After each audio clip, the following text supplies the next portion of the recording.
नमस्कार साथियों, स्वागत है आपके अपने यूट्यूब चैनल सुमित आल एग्जाम स्टडी में। दोस्तों, आप सभी को पता है कि एसएससी सीएचएसएल का जो है एग्ज़ाम चल रहा है और 9 और 10 मार्च को एग्ज़ाम भी हो चुके हैं। आज है 11 मार्च 2023। दोस्तों, आज एसएससी का कोई भी एग्ज़ाम नहीं था। ये वीडियो उन बच्चों के लिए जिनका आगामी शिफ्टों में एग्ज़ाम होने वाला है दोस्तों। और जो है इस वीडियो को शुरू से लेकर अंत तक देखिएगा, क्योंकि आपकी जो परीक्षा हो रही है, जिस पैटर्न के आधार पर जिस प्रकार के क्वेश्चन पूछे जा रहे हैं, सेम उसी पैटर्न के आधार पर सेम उसी प्रकार के प्रश्न यहाँ पर लिए गए हैं। और मैं आपको गारंटी देता हूँ कि अगर आपने ये वीडियो को शुरू से लेकर अंत तक कर लिया तो यहाँ से 3-4 प्रश्न डायरेक्ट पूछे जाएंगे। और जिन बच्चों का आगे शिफ्टों में एग्जाम है, उनका एक प्रकार से रिवीजन भी हो जाएगा। तो इस वीडियो को जो है शुरू से लेकर अंत तक देखिएगा। और अभी तक आपने इस चैनल को सब्सक्राइब नहीं किया है तो एसएससी की पल पल की अपडेट पाने के लिए इस चैनल को सब्सक्राइब जरूर कर लीजिएगा और पास में बेल बटन को प्रेस भी कर लीजिएगा, जिससे आपको सबसे पहले नोटिफिकेशन भी मिल सके। तो चलिए स्टार्ट करते हैं अपने फर्स्ट क्वेश्चन से। जिस प्रकार के आपके एग्जाम में करंट अफेयर्स पूछी जा रही है, उसी प्रकार के सेम क्वेश्चन होने वाले हैं। तो चलिए स्टार्ट करते हैं फर्स्ट क्वेश्चन से। आईसीसी T20 वर्ल्ड कप 2021 किस देश ने जीता है? अब आप सोच रहे हैं कि 2022 की करंट अफेयर्स पूछी जाएगी, 2021 की कहाँ से लेकर आ गए? तो देखिए, T20 वर्ल्ड कप अभी तक नहीं हुआ है, 2021 में हुआ था। तो किस देश ने जीता था? तो ये ऑस्ट्रेलिया देश ने जीता था। ठीक है, याद रखिएगा। नेक्स्ट क्वेश्चन देखते हैं। नेक्स्ट क्वेश्चन है कि बैंक ऑफ बड़ौदा के संस्थापक कौन थे? दोस्तों, इसी प्रकार के प्रश्न पूछे जा रहे हैं। मैंने जो है 9 तारीख का एसएससी का एनालाइज करवाया था, लगभग 80 क्वेश्चन जो है मुझे मिले थे ऑल शिफ्ट का। वो भी वीडियो देख लीजिएगा, आई बटन में भी लिंक है और डिस्क्रिप्शन में भी लिंक है। आपको एक अंदाजा मिल जाएगा कि किस प्रकार के जो है प्रश्न एग्जाम में पूछे जा रहे हैं और कौन कौन से टॉपिक से पूछे जा रहे हैं। तो उस वीडियो को जो है जरूर देखिएगा। और इस वीडियो को यार लाइक नहीं किया तो लाइक कर दीजिएगा, क्योंकि इस प्रकार की वीडियो बनाने के लिए बहुत ही एफर्ट लगता है। तो लाइक अभी कर दीजिएगा एक साथ सभी लोग, जितने लोग वीडियो देख रहे हैं। तो बैंक ऑफ बड़ौदा के संस्थापक कौन है? तो महाराजा साजी राव हैं। ठीक है, याद रखिएगा। नेक्स्ट क्वेश्चन देखते हैं। देखिए, और ये कहाँ के थे? तो देखिए, ये इसकी जो स्थापना हुई थी वो 20 जुलाई 1908 ईस्वी में हुई थी और इसके संस्थापक सयाजीराव गायकवाड़ थे। इनका पूरा नाम है और मुख्यालय इसका जो है बड़ौदा और गुजरात के अंतर्गत है। ठीक है, याद रखिएगा, बड़ौदा जो है गुजरात में ही आता है। नेक्स्ट क्वेश्चन देखते हैं।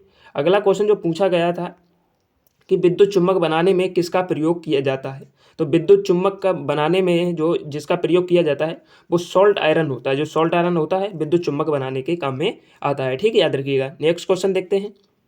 अगला क्वेश्चन दोस्तों, इसी प्रकार के सेम क्वेश्चन आपके एग्जाम में पूछे गए, तो उस वीडियो को जरूर देखिएगा, क्योंकि उसमें रियल है। ऋग्वेद में कुल कितनी सूक्ति हैं? तो ऋग्वेद में कुल कितनी सूक्ति हैं? तो 1028 सूक्ति हैं। ठीक है, याद रखिएगा, कितनी? 1028 सूक्ति हैं ऋग्वेद के अंतर्गत। और ऋग्वेद जो है सबसे पुराना वेद है। ये हिंदू धर्म के 4 विवाहित पवित्र ग्रंथों में से एक है, जिसे वेदों के रूप में जाना जाता है। और यह ग्रंथ जो है 1028 सूक्ति हैं और 10,600 श्लोकों का एक संग्रह है, जिसे 10 पुस्तकों के समूह या मंडल के रूप में व्यवस्थित किया गया है। ठीक है, और 4 वेद कौन कौन से हैं? तो ऋग्वेद है, सामवेद है और यजुर्वेद है और अथर्ववेद है। ठीक है, याद रखिएगा। नेक्स्ट क्वेश्चन देखते हैं। और देखिए, कमेंट बॉक्स में हमें बताइएगा पुराणों की संख्या कितनी है? पुराणों की संख्या कितनी है, क्योंकि ये इंपॉर्टेंट क्वेश्चन है, हो सकता है अगली शिफ्ट में ये पूछ लिया जाए। नेक्स्ट क्वेश्चन देखते हैं। अगला क्वेश्चन जो दिया गया है, भारतीय संविधान के अनुच्छेद 343 के अनुसार संघ की आधिकारिक भाषा कौन सी है?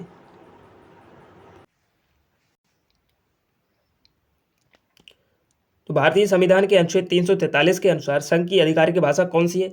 तो कौन सी हो जाएगी दोस्तों? तो संघ की आधिकारिक भाषा जो हो जाएगी वो हो जाएगी आपकी हिंदी देवनागरी लिपि में, 343 के अंतर्गत है। ठीक है, याद रखिएगा। नेक्स्ट क्वेश्चन देखते हैं। नेक्स्ट क्वेश्चन है हमारे सामने, और देखिए यहाँ पर दिया भी गया है कि भारत की संविधान से संबंधित नियमों और विनियमों का संकलन है। इसमें अनुच्छेद 343 से अनुच्छेद 351 तक जो शामिल है। भारत के संविधान में अनुच्छेद 343 वर्ष जो है 1949 के अंतर्गत जोड़ा गया था। ठीक है, ये भी आपको याद रखना है, इंपॉर्टेंट फैक्ट। नेक्स्ट क्वेश्चन देखते हैं। अगला क्वेश्चन दिया गया है कि झारखंड में आदिवासियों के द्वारा मनाया जाने वाला त्यौहार कौन सा है? दोस्तों, त्यौहार जो है नृत्य बहुत अधिक पूछे जा रहे हैं, तो इस टॉपिक जो है आप कवर कर लीजिएगा। आपका 1 नंबर पक्का हो जाएगा अगर आपने नृत्य जो है कंप्लीट कर लीजिए, क्योंकि हर शिफ्ट में जो है एक क्वेश्चन नृत्य से पूछा जा रहा है। और मैंने इस नृत्य से संबंधित जितने भी नृत्य हैं, लगभग 100 के आसपास नृत्य होंगे इंपॉर्टेंट। मैंने एक वीडियो भी बनाया है, अगर आपने उस वीडियो को नहीं देखा है तो आई बटन में भी लिंक दे दूंगा और डिस्क्रिप्शन में भी लिंक दे दूंगा। ठीक है, वहां से जाकर आप देख सकते हो। तो झारखंड में जो आदिवासियों द्वारा लोक नृत्य मनाया जाता है वो कौन सा है, या त्यौहार मनाया जाता है? सरहुल है। ठीक है, याद रखिएगा। नेक्स्ट क्वेश्चन देखते हैं। अगला क्वेश्चन हमारे सामने दिया गया है कि पृथ्वी दिवस जो है कब मनाया जाता है। तो पृथ्वी दिवस जो है 22 अप्रैल को मनाया जाता है। ठीक है, याद रखिएगा। नेक्स्ट क्वेश्चन देखते हैं। नेक्स्ट क्वेश्चन है हमारे सामने, नगर निगम का प्रधान कौन होता है। तो नगर निगम जो उसका प्रधान होता है वो महापौर होता है, और ये अनुच्छेद 243 के अंतर्गत शामिल है। ठीक है, याद रखिएगा। और 243 अनुच्छेद भाग 9 ए में है, यानी नगर निगम जो है भाग 9 ए में है। ठीक है, याद रखिएगा। नेक्स्ट क्वेश्चन देखते हैं। अगला क्वेश्चन हमारे सामने दिया गया है कि 2022 में किस खिलाड़ी ने 100वां टेस्ट मैच खेला है। तो किस खिलाड़ी ने खेला है दोस्तों। तो विराट कोहली ने खेला है। ठीक है, याद रखिएगा। उन्होंने मोहाली में श्रीलंका के खिलाफ अपना 100वां टेस्ट मैच खेला है। नेक्स्ट क्वेश्चन देखते हैं। ये करंट अफेयर्स का क्वेश्चन है, स्टार लगा लीजिएगा दोस्तों। ये पूछा जा सकता है अगली शिफ्ट में जो है, लगभग 9 से 21 मार्च के बीच एग्जाम होने वाले हैं दोस्तों। तो किसी ना किसी शिफ्ट में जो है डायरेक्ट ये क्वेश्चन पूछा जाएगा। ठीक है, नेक्स्ट क्वेश्चन देखते हैं। अगला क्वेश्चन है, स्वतंत्रता, समानता और मानव बंधुत्व किस देश के संविधान से लिए गए हैं। तो स्वतंत्रता, समानता और मानव बंधुत्व जो है फ्रांस के संविधान से लिए गए हैं। और मौलिक अधिकार कहाँ से लिए गए हैं। तो मौलिक अधिकार भी जो है कहाँ से लिए गए हैं, ये जो है कनाडा से लिए गए हैं। ठीक है, देखिएगा कौन से देश से, कनाडा से। नेक्स्ट क्वेश्चन जो है, अमेरिका के संविधान से क्या लिया गया है। तो मौलिक कर्तव्य लिए गए हैं। ठीक है, ये भी आपको याद रखना है। नेक्स्ट क्वेश्चन देखते हैं। नेक्स्ट क्वेश्चन है हमारे सामने, देखिए दोस्तों एक चीज़ याद रखिएगा, मौलिक अधिकार अलग हैं दोस्तों और मौलिक कर्तव्य अलग हैं। ठीक है, नेक्स्ट क्वेश्चन देखते हैं। नेक्स्ट क्वेश्चन है हमारे सामने, जनवरी 2022 में क्या है दोस्तों, ये कोई और क्वेश्चन आ गया क्या, नहीं। नेक्स्ट क्वेश्चन देखते हैं दोस्तों। नेक्स्ट क्वेश्चन है हमारे सामने, क्योटो प्रोटोकॉल किससे संबंधित है। तो क्योटो प्रोटोकॉल किससे संबंधित है, ये दोस्तों हमारे जो है ग्लोबल वार्मिंग से संबंधित है। तो यह क्या है दोस्तों, क्योटो प्रोटोकॉल एक अंतर्राष्ट्रीय संधि है जिसे ग्लोबल वार्मिंग द्वारा हो रहे जलवायु परिवर्तन को रोकने के लिए बनाया गया है। यह एक संधि में शामिल देशों को ग्रीन हाउस गैस उत्सर्जन को कम करने के लिए प्रतिबंध करती है। तो क्योटो प्रोटोकॉल क्या है, यह दोस्तों जो है ग्रीन हाउस गैस के उत्सर्जन को कम करने के लिए एक जो है संस्था है। ठीक है, याद रखिएगा। नेक्स्ट क्वेश्चन देखते हैं, और क्योटो प्रोटोकॉल का मुख्यालय कहाँ है। तो क्योटो प्रोटोकॉल के अंतर्गत ही एक देश है दोस्तों, ये भी याद रखिएगा, उसी के अंतर्गत जो है इसका मुख्यालय है। ठीक है, याद रखिएगा। नेक्स्ट क्वेश्चन देखते हैं। अगला क्वेश्चन हमारे सामने दिया गया है कि 1817 ईस्वी में किसने आवर्त साड़ी को बनाया था। तो सही आंसर आपका है 1817 ईस्वी में जो है डोबेन आयरन ने बनाया था। और 1913 में जो है हेनरी मोसले ने बनाया था, जिसे आधुनिक आवर्त सारणी का नाम हम देते हैं, वो मोसले द्वारा ही बनाई गई थी। और प्रथम आवर्त सारणी जो दोस्तों, ये तो डोबेन आयरन द्वारा बनाई गई थी, इसमें बहुत ही कम तत्व थे। लेकिन एक सही सारणी जो है आवर्त सारणी किसके द्वारा बनाई गई थी, वो मेंडलीव के द्वारा बनाई गई थी, जो कि 1869 में बनाई गई थी। तो जो पूछा जाए कि आवर्त सारणी किसके द्वारा बनाई गई थी, तो आप जो है आंसर लगाएंगे मेंडलीव। अगर पूछ ले कि आधुनिक आवर्त सारणी किसके द्वारा बनाई गई, तो वो मोजले के द्वारा बनाई गई। देखिए कंफ्यूज मत होइएगा, फिर से एक बार सुनिएगा मेरी बात, मैं क्या कह रहा हूँ। देखिए अगर पूछा जाए कि आवर्त सारणी किसके द्वारा बनाई गई, तो आप आंसर लगाएंगे मेंडलीव 1869 ईस्वी में। अगर पूछ ले कि आधुनिक आवर्त सारणी किसके द्वारा बनाई गई, तो वो हेनरी मोसले द्वारा बनाई गई 1913 ईस्वी में, क्योंकि इनकी जो आवर्त सारणी थी वो फेल हो गई थी जब इन्होंने तैयार की थी। ठीक है, याद रखिएगा। और न्यूलैंड का अष्टक नियम कब आया था, तो न्यूलैंड का अष्टक नियम जो है 1866 ईस्वी में आया था, ये भी आपको याद रखना है। नेक्स्ट क्वेश्चन देखते हैं। नेक्स्ट क्वेश्चन है हमारे सामने, मिशन इंद्रधनुष योजना की शुरुआत कब हुई थी। तो मिशन इंद्रधनुष की योजना जो है ये 25 दिसंबर 2014 को शुरुआत हुई थी, और जो है नरेंद्र मोदी द्वारा, हमारे प्रधानमंत्री हैं, उनके द्वारा यह योजना जो है शुरुआत की गई थी। नेक्स्ट क्वेश्चन देखते हैं। अगला क्वेश्चन हमारे सामने दिया गया है कि 284 किस तत्व के इलेक्ट्रॉनिक विन्यास हैं। तो 284 यानी कि ये जो है 14, जिसका इलेक्ट्रॉन नंबर जो है 14 होगा, उसका इलेक्ट्रॉनिक विन्यास ये हो गया। ठीक है, और उस तत्व का नाम क्या हो जाएगा, तो वो सिलिकॉन हो जाएगा। सिलिकॉन का जो इलेक्ट्रॉनिक विन्यास है वो 284 है। ठीक है, याद रखिएगा। नेक्स्ट क्वेश्चन, और देखिए दोस्तों कमेंट बॉक्स में बताइएगा कि कार्बन का इलेक्ट्रॉनिक विन्यास कितना है, कार्बन का। ठीक है, नेक्स्ट क्वेश्चन देखते हैं। अगला क्वेश्चन है हमारे सामने, निजता का अधिकार किस अनुच्छेद में है। दोस्तों वीडियो अगर आपको पसंद आ रही है तो इसे लाइक और अपने दोस्तों के साथ शेयर भी जरूर कर दीजिएगा, क्योंकि ऐसी वीडियो बनाने के लिए बहुत ही एफर्ट लगता है, क्योंकि ये रियल क्वेश्चन है दोस्तों, एग्जाम में डायरेक्ट पूछे जाएंगे, क्योंकि इसी लेवल के पूछे जाते हैं। तो निजता का अधिकार किस अनुच्छेद में है, तो अनुच्छेद 21 में जो है निजता का अधिकार दिया गया है। नेक्स्ट क्वेश्चन है कि राजभाषा अधिनियम कब पारित हुआ था। तो राजभाषा जो है अधिनियम कब पारित हुआ था, तो 1963 में जो है राजभाषा अधिनियम पारित हुआ था। अगला क्वेश्चन देखते हैं। अगला क्वेश्चन है कि आधुनिक आवर्त सारणी में वर्ग 2 को क्या कहा जाता है। तो देखिए दोस्तों, अभी तक जो है 8 शिफ्टें हो चुकी हैं, यानी कि 2 दिन एग्जाम के हो चुके हैं। अभी तक तो जो है आवर्त सारणी से क्वेश्चन नहीं पूछा गया है, इसीलिए मैंने जो है आवर्त सारणी के क्वेश्चन ले लिए हैं, क्योंकि एक ना दो क्वेश्चन जरूर पूछे जाएंगे, क्योंकि ये साइंस के क्वेश्चन हो जाते हैं और साइंस जो है आपके 5-6 नंबर का रोल एसएससी में निभाती है। ठीक है, याद रखिएगा। तो इस क्वेश्चन का सही आंसर क्या हो जाएगा, आधुनिक आवर्त सारणी में वर्ग 2 को क्या कहा जाता है। तो वर्ग 2 को जो है क्षारीय मृदा धातु कहा जाता है। ठीक है, एल्किन मेटल कहा जाता है। नेक्स्ट क्वेश्चन देखते हैं। नेक्स्ट क्वेश्चन है, किसमें हाइड्रोक्सिल आयन की सांद्रता अधिक होती है। तो क्षार में होती है। विद्युत चुम्बकीय प्रेरण इनमें से किस पर लागू होता है। तो विद्युत चुम्बकीय प्रेरण जो है विद्युत चुम्बकीय क्षेत्र और धारा पर जो है लागू होता है। याद जो है आपको रखना है। नेक्स्ट क्वेश्चन है कि वाराणसी में दिवाली के बाद कार्तिक पूर्णिमा को कौन सा त्यौहार मनाया जाता है। तो वाराणसी में जो है दिवाली के बाद कार्तिक पूर्णिमा के दिन जो है देव दीपावली मनाई जाती है। ठीक है, आपको याद रखना है, मोस्ट इंपोर्टेंट क्वेश्चन है, स्टार लगा लीजिएगा। नेक्स्ट क्वेश्चन है हमारा, कार्बन का गुण कौन सा है। तो कार्बन का गुण है, ये जो है अपरूप सबसे अधिक देता है, और इसका जो है दूसरा गुण है श्रृंखलन। ठीक है, याद रखिएगा। जैसे कि कार्बन का एक ग्रेफाइट हो गया, जो पेंसिल में उपयोग होता है, ये भी जो है कार्बन का ही अपरूप है। हीरा भी जो है कार्बन का ही अपरूप है। ठीक है, याद रखिएगा।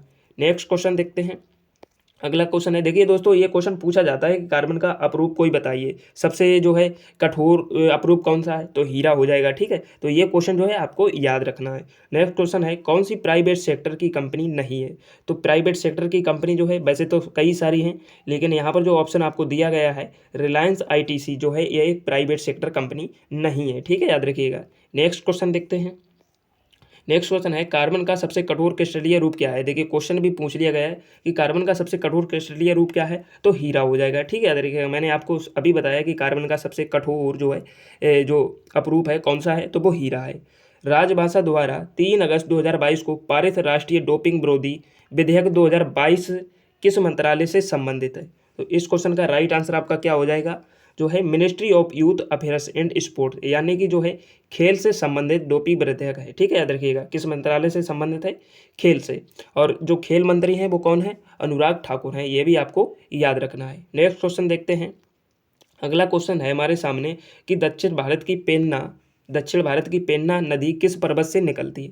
तो दक्षिण भारत की जो पेन्ना नदी है वो नंदी पर्वत से निकलती है, और जो कि कर्नाटक के अंतर्गत है। ठीक है, याद रखिएगा। कर्नाटक राज्य में पेन्ना नदी कहाँ से निकलती है, कर्नाटक राज्य से, और नंदी पर्वत से निकलती है। नेक्स्ट क्वेश्चन देखते हैं। अगला क्वेश्चन हमारे सामने दिया गया है कि श्रम और रोजगार मंत्रालय ने असंगठित श्रमिकों को केंद्र और राज्य सरकारों द्वारा लागू की जा रही सामाजिक सुरक्षा योजनाओं से जुड़ने के लिए कौन सा पोर्टल लॉन्च किया है। तो आपका राइट आंसर हो जाएगा ई श्रम पोर्टल। ई श्रम पोर्टल जो है लॉन्च किया है श्रम और रोजगार मंत्रालय ने। ठीक है, नेक्स्ट क्वेश्चन देखते हैं। अगला क्वेश्चन हमारे सामने दिया गया है कि फरवरी 2021 को सैन्य तख्ता पलट किस देश में हुआ था। तो फरवरी 2021 को सैन्य तख्ता पलट जो है म्यांमार देश में हुआ था। लोकतांत्रिक रूप से निर्वाचित नेता आंग सान सू की को हिरासत में ले लिया गया था, और म्यांमार को वर्ष 1948 में ब्रिटेन ने स्वतंत्रता प्राप्ति हुई थी। ये भी आपको याद रखना है, हो सकता है ये पूछ लिया जाए कि म्यांमार को स्वतंत्रता की प्राप्ति कब हुई थी। नेक्स्ट क्वेश्चन देखते हैं। अगला क्वेश्चन हमारे सामने है कि मानसून का निर्वतन लौटता मानसून कब आता है। तो लौटता हुआ मानसून या जो है निर्वतन मानसून जो है अक्टूबर और नवंबर के महीनों में आता है, आपको याद रखना है, जिसे ऋतु कहा जाता है, निर्वतन ऋतु कहा जाता है, ये भी आपको याद रखना है। नेक्स्ट क्वेश्चन देखते हैं। अगला क्वेश्चन हमारे सामने दिया गया है कि माता पिता के गुणसूत्र से बच्चों के पैदा होने के तरीके से क्वेश्चन मतलब किस प्रकार का बन सकता है। तो देखिए, अगर माता का एक्स है पिता का वाई है तो लड़का होगा, ये याद रखना है। ठीक है, पूछ लिया जाता है कि अगर माता का एक्स गुणसूत्र हो पिता का वाई गुणसूत्र हो तो मतलब लड़का होगा या लड़की होगा, तो वहाँ पर ऑप्शन आप लगाएंगी लड़का। ठीक है, अगर माता का एक्स है पिता का भी एक्स है तो कौन सा होगा, तो लड़की होगा। ठीक है, याद रखिएगा, क्योंकि आपका जो है लड़का हो या लड़की, ये पिता का गुणसूत्र जो है निश्चित करता है कि आपका पिता का गुणसूत्र कौन सा गया है। ठीक है, याद रखिएगा। नेक्स्ट क्वेश्चन देखते हैं। अगला क्वेश्चन है हमारे सामने, कोल इंडिया लिमिटेड की स्थापना कब हुई थी। तो कोल इंडिया लिमिटेड की स्थापना जो है दोस्तों 1975 ईस्वी में हुई थी। कब हुई थी, 1975 में, नवंबर का महीना था। ठीक है, नवंबर 1975 में आपका कोल इंडिया लिमिटेड की स्थापना हुई थी। अगला क्वेश्चन देखते हैं।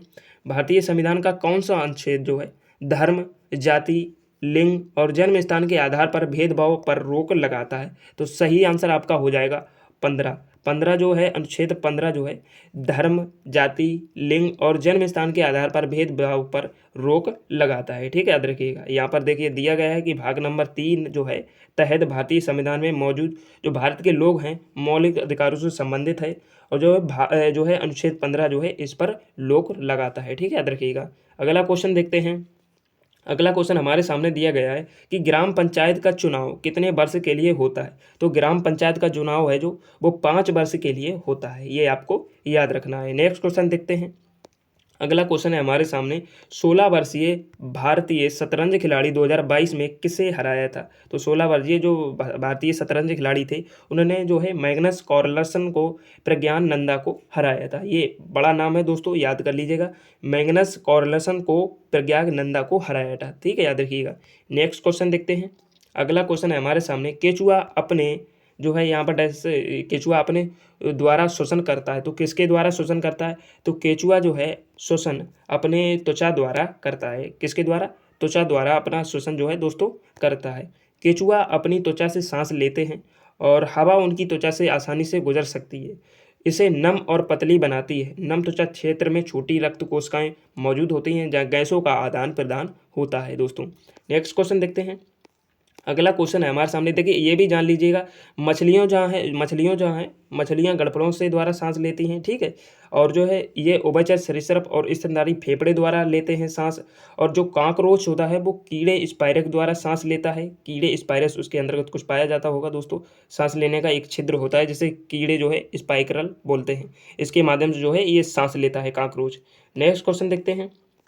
अगला क्वेश्चन है कि निम्नलिखित में से किस नदी को चीन के तिब्बत क्षेत्र में यांगरुंग सांगपो के नाम से जाना जाता है। तो सही आंसर आपका हो जाएगा ब्रह्मपुत्र। ब्रह्मपुत्र नदी को जो है चीन के तिब्बत क्षेत्र में ब्रह्मपुत्र नदी को यारलुंग सांगपो के नाम से जाना जाता है, याद रखिएगा। और गोदावरी नदी को जो है बताइए दोस्तों क्या कहते हैं, कमेंट बॉक्स में जो है गोदावरी नदी को जो है क्या कहते हैं। नेक्स्ट क्वेश्चन देखते हैं।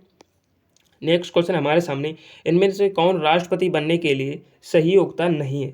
तो भारत का नागरिक होना अनिवार्य है। देखिए दोस्तों ये सही नहीं है, ये नहीं बता रहा हूँ, मतलब राष्ट्रपति बनने के लिए क्या क्या सही है। तो भारत का नागरिक होना चाहिए। ठीक है, और भाई कम से कम 35 वर्ष की आयु होनी चाहिए, और वह व्यक्ति किसी भी लाभ के पद पर कार्यरत ना हो, और वह लोकसभा का सदस्य निर्वाचित होने की योग्यता मतलब रखता हो, तो वो जो है राष्ट्रपति बन सकता है, याद रखिएगा। और वैसे अगर इससे रिलेटेड कोई जानकारी नहीं है तो मान लीजिए कि वो राष्ट्रपति पद के लिए योग्य नहीं है। ठीक है, नेक्स्ट क्वेश्चन देखते हैं।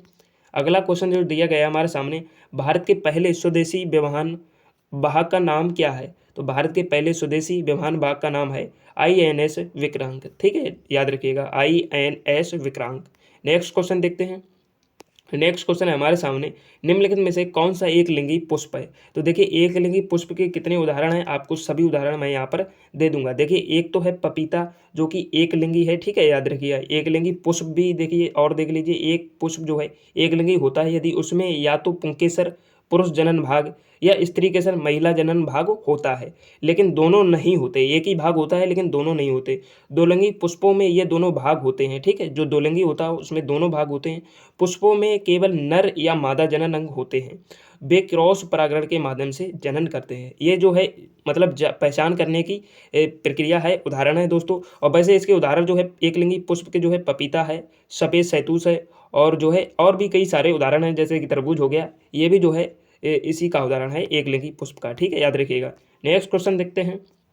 अगला क्वेश्चन हमारे सामने दिया गया है कि कृषि आधारित धार्मिक नुआखाई त्योहार निम्नलिखित में से किस राज्य में मनाया जाता है। तो नुआखाई त्योहार जो है उड़ीसा राज्य में आपके द्वारा मनाया जाता है, मतलब लोगों द्वारा मनाया जाता है उड़ीसा राज्य में। नेक्स्ट क्वेश्चन देखते हैं। अगला क्वेश्चन हमारे सामने दिया गया है कि भारत का सबसे बड़ा बॉक्साइट उत्पादक राज्य कौन सा है। तो भारत का सबसे बड़ा जो है उड़ीसा राज्य जो है भारत का सबसे बड़ा बॉक्साइट उत्पादक राज्य है, आपको याद रखना है। नेक्स्ट क्वेश्चन देखते हैं। और देखिए बॉक्साइट जो है एल्युमिनियम और सिलिकेट भी जो है उड़ीसा के अंतर्गत पाया जाता है। नेक्स्ट क्वेश्चन देखते हैं। लड़ाकू विमान तेजस का फुल फॉर्म क्या है। तो लड़ाकू विमान तेजस का फुल फॉर्म यानी तेजस का फुल फॉर्म क्या है दोस्तों, तेजस। तो तेजस का फुल फॉर्म जो है दोस्तों वो है training for emeritus job and skills. ठीक है, याद रखिएगा। पूछ लिया जाएगा अगली शिफ्ट में नहीं पूछा जाएगा, लेकिन 9 से 21 मार्च के बीच पेपर होने वाला है। किसी ना किसी शिफ्ट में जो है डायरेक्ट पूछा जाएगा। तो नेक्स्ट क्वेश्चन देखते हैं। अगला क्वेश्चन हमारे सामने जास्कर पर्वतमाला, लद्दाख पर्वतमाला, काराकोरम पर्वतमाला और पीर पंजाल पर्वतमाला में सबसे लंबी श्रृंखला किसकी है? तो सबसे लंबी श्रृंखला जो हो जाएगी वो हो जाएगी आपकी लद्दाख पर्वतमाला की। लद्दाख पर्वतमाला की जो है सबसे लंबी जो है ऊंचाई वाला पर्वतमाला है, ठीक है, याद रखिएगा। और देखिए सभी की मैंने आपको यहाँ पर दे दी हैं जितने जो पर्वत हैं किसकी कितनी ऊंचाई है। हो सकता है ये पूछ ले जाए कि पीर पंजाल की कितनी ऊंचाई है, तो ये भी जो है एक्स्ट्रा फैक्ट मैंने आपके लिए ले लिया है। तो देखिए पीर पंजाल की जो ऊंचाई है वो 6221 मीटर की ऊंचाई है, ठीक है। और काराकोरम पर्वतमाला की ऊंचाई कितनी है? तो 5624 मीटर की ऊंचाई है कुल दोस्तों। और जास्कर पर्वतमाला की ऊंचाई कितनी है? 6000 मीटर है दोस्तों। और लद्दाख पर्वतमाला की ऊंचाई कितनी है? तो 7672 मीटर है। अगर आपसे ये पूछेगा अवरोही क्रम में लगाइए या आरोही क्रम में लगाइए तो आप सब कुछ यहाँ से कर सकते हो, अगर ये आपको जो है इसकी ऊंचाई याद रहेगी, ठीक है। तो एक बार जो है ध्यान से देखिएगा, आपको याद हो जाएगी। नेक्स्ट क्वेश्चन देखते हैं। अगला क्वेश्चन हमारे सामने, अनुसूचित जाति और जनजाति लोगों पीएचडी करने के लिए कितने वर्ष का छूट दिया जाता है? तो कितने वर्ष का छूट दिया जाता है? तो 5 वर्ष का छूट दिया जाता है दोस्तों।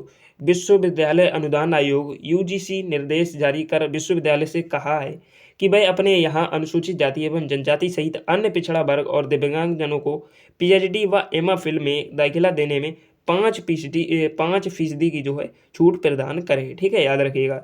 नेक्स्ट क्वेश्चन देखते हैं। अगला क्वेश्चन है हमारे सामने, कर्नाटक सरकार ने विनय समरस पहल शुरू की है। तो विनय समरस जो है किसके लिए शुरू की है? तो गरीब और असहयोग लोगों के लिए जो है कर्नाटक सरकार ने विनय समरस पहल शुरू की है, ठीक है, याद रखिएगा। नेक्स्ट क्वेश्चन देखते हैं। अगला क्वेश्चन हमारे सामने दिया गया है, लास्ट है दोस्तों ये क्वेश्चन, अब आगे क्वेश्चन नहीं है दोस्तों। वीडियो अगर आपको पसंद आई तो इसे लाइक एंड शेयर जरूर कर दीजिएगा। और अभी तक आपने इस चैनल को सब्सक्राइब नहीं किया तो सब्सक्राइब कर बेल बटन जरूर प्रेस कर लें, जिससे अगली वीडियो की नोटिफिकेशन भी मिल जाए और एसएससी की पल पल की अपडेट भी आपको मिलती रहे। मिलते हैं किसी नेक्स्ट वीडियो में, तब तक के लिए टाटा बाय बाय।